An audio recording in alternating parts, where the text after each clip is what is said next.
In the days when men filled the earth with violence, the heavens wept for creation. The world, once shaped by divine hands, now pulsed with corruption. Cities rose in arrogance, rivers ran thick with blood, hearts, once made to commune with God, beat for greed, lust, power. The earth groaned under the weight of sin. Yet amid the darkness, one man stood apart. Noah, not mighty in stature, not eloquent in speech, but blameless in his generation, a man who walked with God when the world turned away. Noah's hands were calloused, his beard silvered with age. His eyes held the quiet fire of faith. With his wife and their sons, Shem, Ham, Japheth, he lived in a land that no longer heard heaven's voice. But Noah did. One day, God's voice broke the silence. The end of all flesh has come before me. The earth is filled with violence. I will destroy them with the earth. The words carried sorrow, not wrath. Creation had betrayed its creator.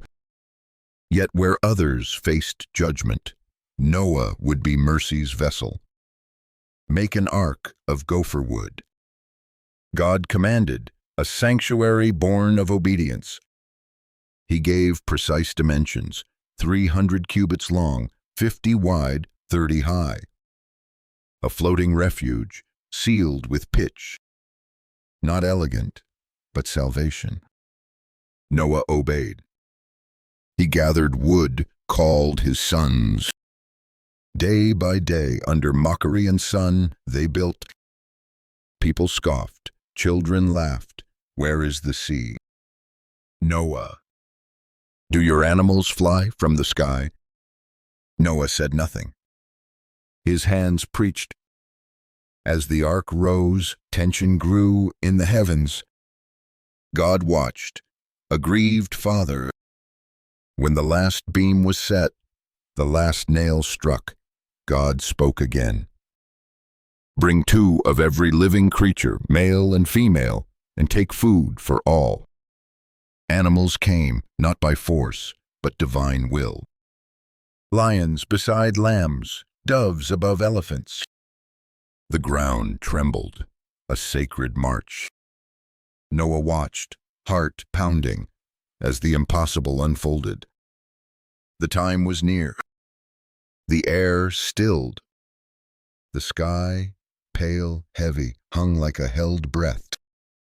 Inside the vast ark, the last creatures entered, their eyes wild, yet calm.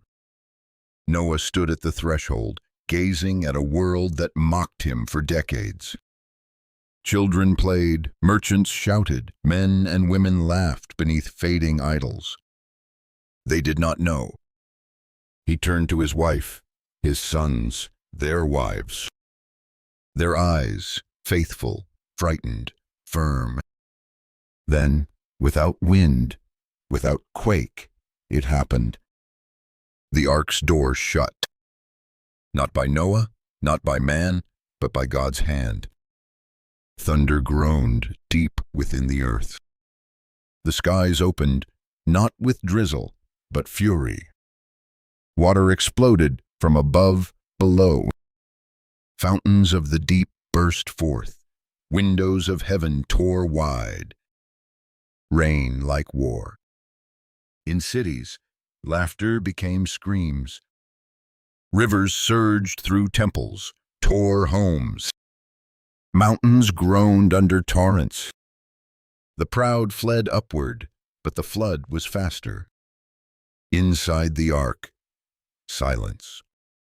Noah knelt on the wooden floor, the vessel rocking violently. Animals stirred, groaning with primal fear. But the ark held. It rose. 40 days, 40 nights, rain fell without cease. Trees vanished, valleys became oceans, the memory of dry ground washed away. Outside, the world drowned. Inside, life waited. Noah could not see beyond the walls, but he prayed, not just for deliverance, but for understanding. He was chosen not to escape judgment, but to carry hope through it. When the rain stopped, the sky looked wounded, unhealed. The ark floated over a vast, deathly sea. No landmarks, no voices, only wind, waves. Yet within, a rhythm continued, heartbeats, breathing, the murmur of life. Judgment passed, but the journey endured. The ark floated, a cradle borne by God's breath. Days became weeks, weeks, months. The sun rose, set on endless waters. No land, no voices, only life, suspended in waiting. Noah stood at a narrow window, face aged beyond years. Each morning he prayed, not for answers, but endurance. Salvation sometimes waits in stillness, in silence. One day the ark shuddered, gently, with purpose. It rested on the mountains of Ararat. Water still surrounded, but the descent began. Noah waited. 40 days later, he released a raven. It soared, circled above waves, never returned, feeding on what floated, what perished. Noah waited. He sent a dove. It flew into vast silence, returned, finding no place to land. 7 days passed. He sent it again. This time, it returned, an olive leaf, tender, green in its beak. Waters were withdrawing. Life had begun again. Noah's hands trembled, holding the leaf, not for its fragility, but its sanctity. A whisper of Eden after the storm. 7 more days, the dove flew, did not return. Hope had taken flight. Noah waited, not rushing to open the door, until God spoke. Come out, you, your wife, your sons, their wives, every creature, so they may multiply, be fruitful. They stepped out, not into the old world, but one reborn. The ground, soft with new soil. The air, crisp with first breaths. No cities, no towers, only space, grace. Noah's first act was not shelter.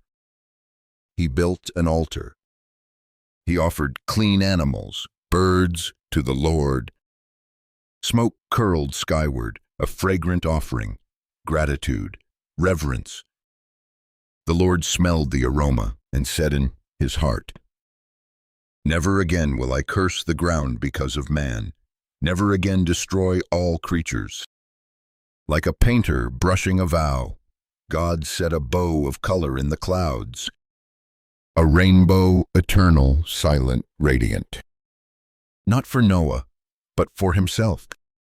A covenant, not in stone, but light, strung across heaven. They stood in awe beneath the open sky. The rainbow arched, a divine bridge, colors vivid, piercing, alive. To Noah's family, it was not just light and water, but God's visible vow etched into the sky. A covenant, unearned, unbreakable. God spoke in mercy.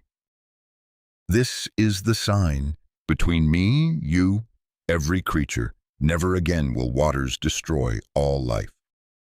When the rainbow appears, I will remember my covenant.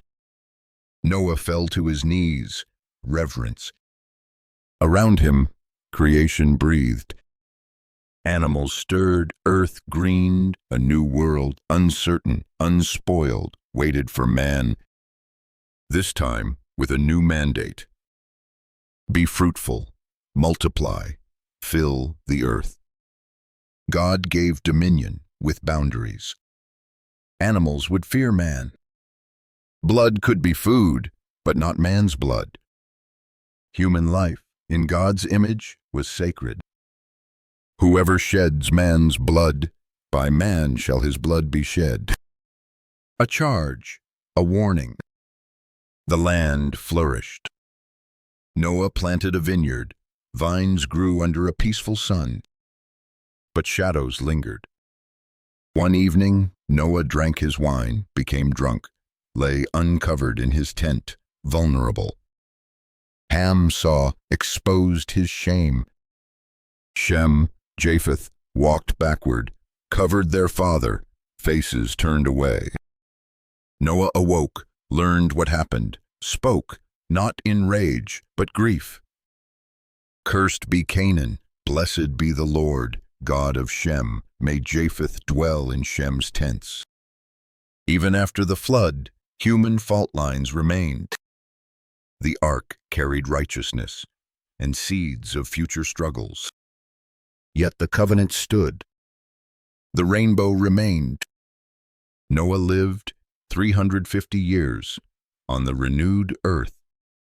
He saw sons' families grow, tents become villages, cities. But the flood's memory faded. Men spread, as commanded, but ambition returned. Pride whispered. On Shinar's plain, they said, let us build a city, a tower to the heavens, a name for ourselves, lest we be scattered.